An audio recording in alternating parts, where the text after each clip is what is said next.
Selamat pagi. Pada kesempatan ini saya mau menjelaskan media ya yang paling sering digunakan oleh peneliti, dosen atau mahasiswa ya ketika eh, menulis sebuah artikel. eh, Peneliti pasti membutuhkan literatur review ya. Kita harus baca banyak sumber agar kita eh, punya dasar yang kuat ketika kita menulis sebuah penelitian. Hmm. Jadi ada dua dari sekian banyak media yang digunakan penelitian, yang digunakan oleh peneliti ya untuk mencari artikel. Dua dari eh, banyak sumber itu ya, yang pertama adalah Google Scholar ya. Jadi saya yakin teman-teman juga sudah eh, familiar sekali dengan Google Scholar. Yang kedua adalah ResearchGate. Pada kesempatan ini saya ingin mencoba menjelaskan perbedaan apa sih ya yang dimiliki oleh Google Scholar dan ResearchGate. Kedua-duanya saya pakai dan saya sangat suka kedua-duanya karena kedua-duanya praktis ketika kita cari artikel yang kita mau ya. Biasanya kita akan bisa dapat judul, kemudian penulis, kemudian juga akan dapat si artikelnya sendiri. Ada artikel yang menyediakan PDF, ada yang tidak. Nah, eh, untuk yang pertama, saya mau menjelaskan mengenai Google Scholar. Eh, Google Scholar sendiri, Anda bisa memiliki akun Google Scholar ya dengan cara eh, pakai Google Gmail ya. Eh, Biasanya untuk verifikasi agar akun Google Scholar Anda terlihat terhadap eh, pengguna Google Scholar yang lain adalah dengan cara Anda menggunakan Gmail yang resmi atau Gmail yang berasal dari institusi Anda. Jadi jika Anda adalah mahasiswa Unpad, ya, Anda bisa menggunakan email dari Unpad, ya. Begitu juga sebenarnya dengan ResearchGate. Anda bisa akses atau bisa buat akun ResearchGate kalau misalkan teman-teman sekalian menggunakan akun resmi dari institusi. Kalau menggunakan akun Gmail biasa, itu biasanya akan sangat susah ya. Jadi butuh proses verifikasi lanjutan, yang menunjukkan bahwa Anda adalah benar-benar peneliti atau dosen atau mahasiswa dari sebuah universitas. Nah,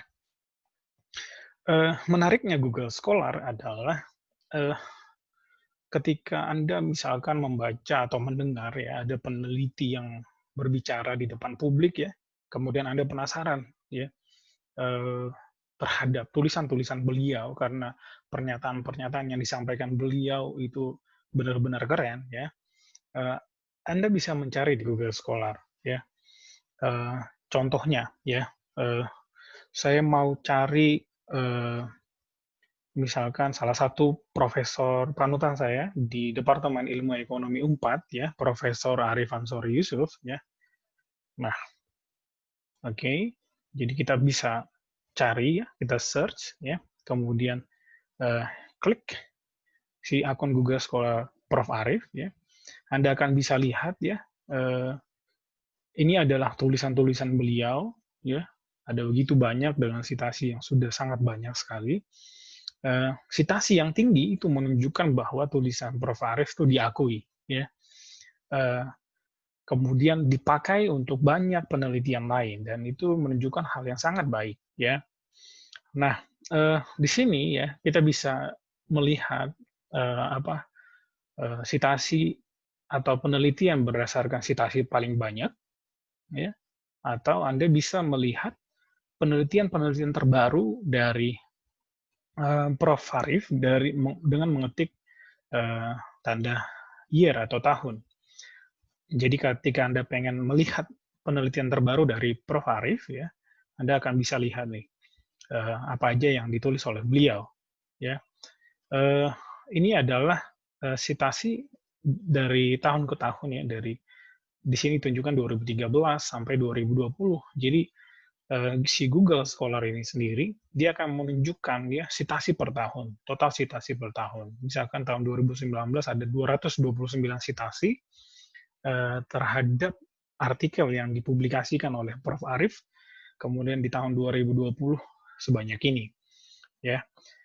Eh, Seperti itu. Kalau misalkan kita mau lihat eh, si artikel dari si Prof. Arif sendiri.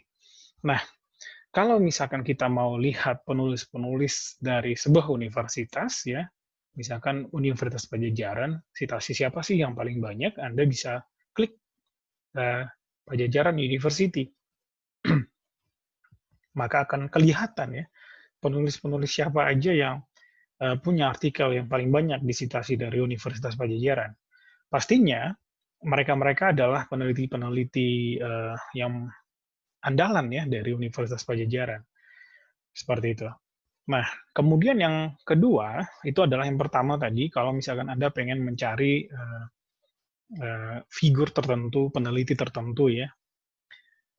Yang kedua adalah kalau misalkan Anda ingin misalkan untuk mencari langsung judulnya, ya. Ketika Anda misalkan pada saat skripsi, ya, Anda topiknya adalah health economics, misalkan Anda pengen meneliti tentang biaya yang dikeluarkan kalau misalkan misalkan biaya yang dikeluarkan ketika ibu misalkan tidak menyusui di sebuah daerah. Nah, Anda bisa langsung klik kembali si Google Scholar-nya, kemudian bisa menuliskan kira-kira judul apa yang Anda pengen cari, ya. Misalkan kita cari the cost of not breastfeeding misalkan, ya. Nah, jadi Anda akan bisa melihat ada begitu banyak artikel yang sudah dipublikasikan, ya, dan terbit di jurnal-jurnal yang sangat bereputasi, ya, atau bereputasi sangat baik. Jadi Anda bisa memilih satu persatu, ya. Anda bisa pilih satu persatu, ya. Oke, seperti itu. Atau misalkan dari sini Anda ingin melihat ya penulis dari si artikel itu juga bisa ya. Ini contohnya adalah The Cost of Not Breastfeeding in Southeast Asia, ya. Kebetulan salah satu penulisnya adalah senior dan mentor saya, ya, Pak Adiatma Siregar, ya. Kalau kita bisa lihat di sini artikelnya sudah disitasi sebanyak 70 kali, ya. Jadi itu hal itu menunjukkan bahwa artikelnya ini baik, dijadikan referensi oleh artikel-artikel lain. Kalau misalkan kita mau lihat profil penulisnya, ya, ini ada. Jadi Anda tinggal klik ya, maka kita akan bisa lihat ya profil penulis dari si artikel tersebut. Ya, hampir sama dengan yang tadi.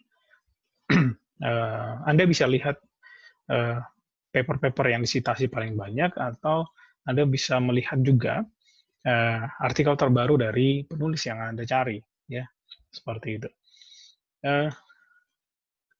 Kalau misalkan Anda sudah login, ya, sudah create account of Google Scholar, kemudian setelah itu Anda verifikasi di email institusi Anda, maka Anda akan punya profil dan Anda akan bisa mengklik My Profile, ya.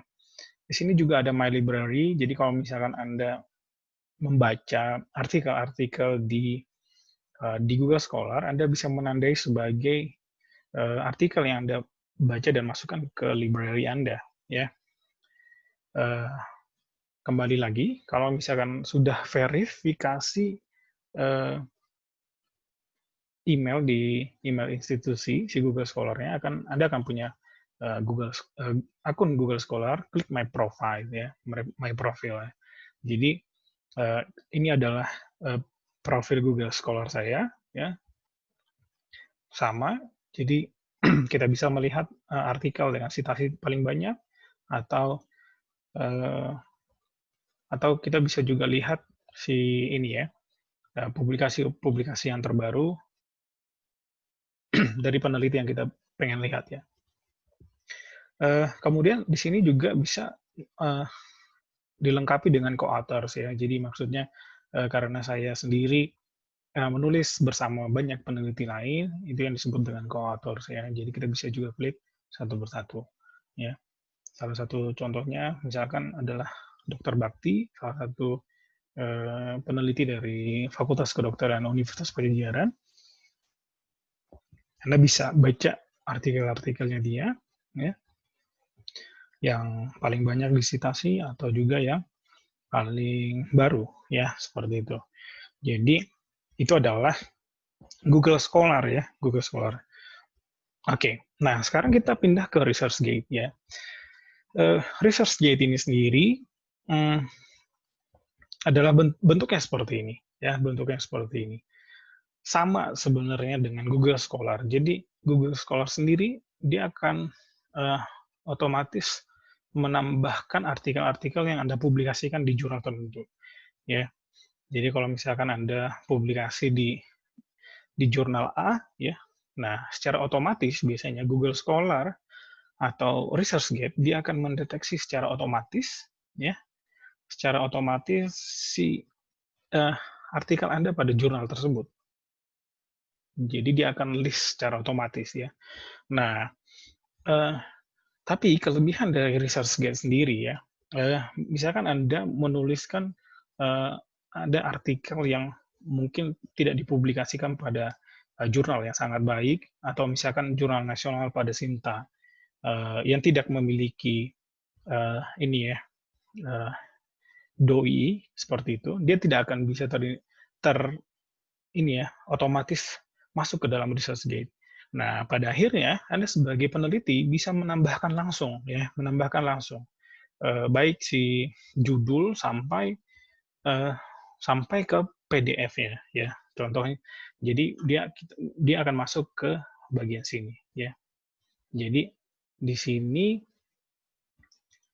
Anda akan lihat ya, di sini ada add research ya. Jadi di sini ada publish research ya. Jadi itu bisa dalam berbentuk artikel ya, atau dalam bentuk buku ya. Kalau kita klik ada artikel atau buku, atau Anda menulis sebuah chapter ya, konferensi paper juga bisa, atau paten ya, atau poster, atau tesis ya. Jadi kalau misalkan Anda punya tesis S1, S2, S3, sebenarnya Anda bisa memasukkan ke ResearchGate ya. Kemudian daripada misalkan si skripsi Anda tidak dipublikasikan oleh universitas dan tidak bisa dibaca oleh orang lain, Anda bisa masukkan ke ResearchGate PDF-nya dan orang-orang lain akan baca dan jadi referensi untuk mereka ketika menulis skripsi atau penelitian yang lain. Nah, Anda juga bisa menambahkan preprint ya. Preprint ini adalah draft atau paper before peer review ya. Jadi kalau misalkan ada paper yang masih dalam proses peer review ya, bisa juga dimasukkan ke sini ya. Kemudian konferensi paper ya, presentasi poster ya, data dari hasil penelitian Anda atau yang lainnya ya, proposal juga bisa ya. Nah, yang menarik di sini adalah di ResearchGate adalah project ya. Jadi namanya project ya. Jadi project ini kalau misalkan di Google Scholar ya, kalau di Google Scholar kita tidak bisa melihat kita tidak bisa memasukkan project apa aja yang pernah kita lakukan atau penelitian apa saja yang pernah kita lakukan ya. Nah, tapi kalau misalkan di ResearchGate ya, di sini ya, kita bisa memasukkan project ya. Jadi ada dua hal yang kita bisa lakukan, kita masukkan ke dalam ResearchGate. Yang pertama adalah penelitian kita, yang kedua, hasil penelitian, yang kedua adalah project. Jadi project ini ya, kalau misalkan teman-teman bisa lihat, misalkan pada saat Anda mahasiswa, Anda dipanggil misalkan oleh pusat penelitian menjadi research assistant, nah Anda bisa memasukkan project Anda di sini ya. Contohnya ini, Eleven Drive misalkan ya. Jadi penelitian ini pernah kita lakukan untuk menghitung cost of not breastfeeding di beberapa provinsi di Indonesia tahun 2015 dan 2016. Nah, jadi kita bisa masukkan semua siapa saja peneliti yang ada di dalam penelitian ini, ya. Kemudian keunggulannya adalah Anda bisa memasukkan semua perkembangan penelitian Anda, atau bisa juga memasukkan laporan akhir penelitian, atau bisa memasukkan seperti ini, penelitian yang sudah publikasi di jurnal bereputasi baik, ya. Atau juga Anda bisa memasukkan penelitian seperti hasil penelitian yang sudah dipublikasikan di jurnal nasional, ya. Jadi kita bisa lihat setiap proyek publikasinya mana, seperti itu ya. Data yang dikumpulkan mana, kemudian output-nya seperti apa. Jadi sangat menarik sekali ya, menggunakan si ResearchGate ini sendiri. Nah, seperti itu ya. Kemudian seperti itu untuk proyek. Jadi Anda bisa menambahkan proyek apa atau penelitian apa yang Anda sedang lakukan, sampai tahap mana dan output-nya seperti apa. Di sini ya, perbedaan dengan Google Scholar adalah Google Scholar dia menunjukkan skor dari Google Scholar Anda adalah dengan cara H-index atau I10 index ya. Semakin tinggi H-index dan I10 index Anda, maka penelitian Anda ada semakin baik ya, semakin banyak citasinya seperti itu. Semakin banyak dibaca orang pastinya kalau banyak disitasi ya. Nah, kalau di Google Scholar ya, ada beberapa poin yang disediakan oleh media ini untuk mengukur kualitas dari penelitian atau output yang dimasukkan ke dalam ResearchGate. Yang pertama adalah yang ini. Jadi ini adalah skor dari ResearchGate. Jadi kalau misalkan saya punya poin 7,13 ya. Dari mana didapat ya? Itu adalah dari penelitian-penelitian yang kita publikasikan di jurnal bereputasi baik. Semakin banyak jurnal yang kita publikasikan di jurnal bereputasi baik, maka skornya akan lebih cepat naik ya. Kemudian dia menghitung skornya dari jumlah citasi kita, kemudian dari sebanyak apa diskusi yang kita lakukan terhadap peneliti lain di ResearchGate ya. Maksudnya apa? Di sini kalau di Google Scholar kita tidak bisa melakukan diskusi, tapi kalau misalkan di sini ya ada bagian question yang disediakan oleh ResearchGate. Jadi kalau misalkan ada yang misalkan nanya ya, dia bingung misalkan. Kalau di Google Scholar kan Anda tidak bisa bertanya ya. Tapi di sini Anda bisa bertanya. Misalkan peneliti ini dia menanyakan bahwa weight restriction in DEA model in R ya. Maka akan ada yang baca, kemudian mungkin ada yang follow, recommend, kemudian ada yang reply dan memberikan tanggapan terhadap pertanyaannya ya. Kita coba cari pertanyaan yang ada jawabannya ya. Ya, jadi Anda juga sebagai mahasiswa misalkan, ketika misalkan Anda punya pertanyaan yang belum Anda dapatkan tentang pengolahan data atau referensi atau sebagainya, Anda bisa memiliki akun ResearchGate, kemudian membuat postingan Anda dalam bentuk pertanyaan, ya, dalam bentuk technical question atau start a discussion, ya, sehingga orang lain bisa jawab dan Anda bisa mendapatkan inspirasi bagaimana atau step apa yang harus Anda lakukan untuk mengerjakan penelitian Anda sebagai mahasiswa ya, seperti itu. Nah, jadi itu ya. Jadi skornya semakin banyak Anda melakukan diskusi dan bertanya, ada kemungkinan skornya akan naik. Jadi memang dia ada, tapi yang paling besar yang mendorong si skornya bisa naik adalah publikasi Anda dipublikasikan pada jurnal-jurnal bereputasi sangat baik. Ya. Kemudian skor yang kedua adalah total research interest. Ini dihitung dari reach ya. Jadi kalau misalkan semakin banyak orang yang mencari artikel Anda, ini skor ini akan semakin banyak ya, akan semakin banyak. Nah, contohnya adalah saya juga memasukkan saya tidak memasukkan hanya jurnal, tapi saya juga memasukkan mengenai presentasi misalkan ketika saya presentasi di salah satu universitas. Ini contohnya dampak COVID-19 terhadap perekonomian Indonesia. Ini bukan artikel, bukan jurnal, tapi hanya sebatas presentasi, ya, hanya sebatas presentasi. Jadi kalau dilihat ya, nah kalau misalkan kita lihat dia, si presentasi ini udah dibaca sampai 22.000 kali, ya. Kemudian ketika dia 22.000, maka si nilai dari research interest-nya akan naik menjadi seperti ini. Semakin banyak yang baca, research interest-nya nilainya akan semakin tinggi. Nah, yang menariknya dari ResearchGate sendiri adalah kita bisa memberikan rekomendasi.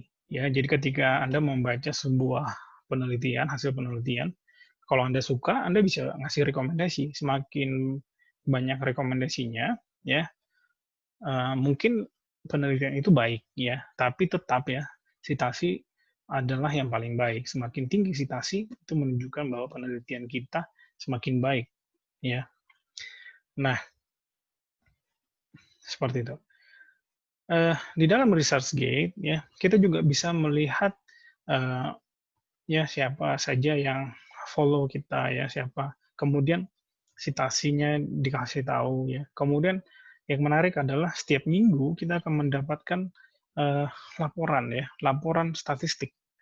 Jadi berapa banyak paper kita dibaca ya, berapa banyak paper kita dibaca oleh orang lain ya. Contohnya, jadi tiap minggu Anda bisa klik-klik ya seberapa banyak penelitian yang seberapa banyak reach-nya misalkan seperti itu ya.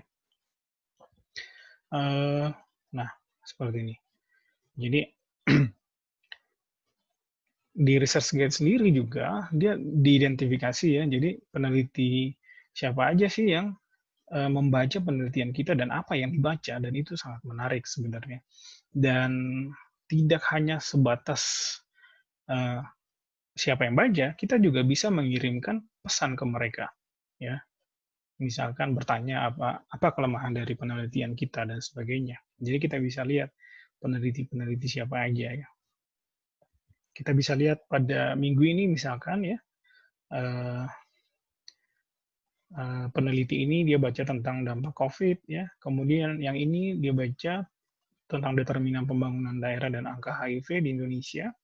Kemudian peneliti yang satu ini dia baca tentang productivity dan depresi di Indonesia ya. Yang jadi bisa beda-beda. Nah, seperti itu ya.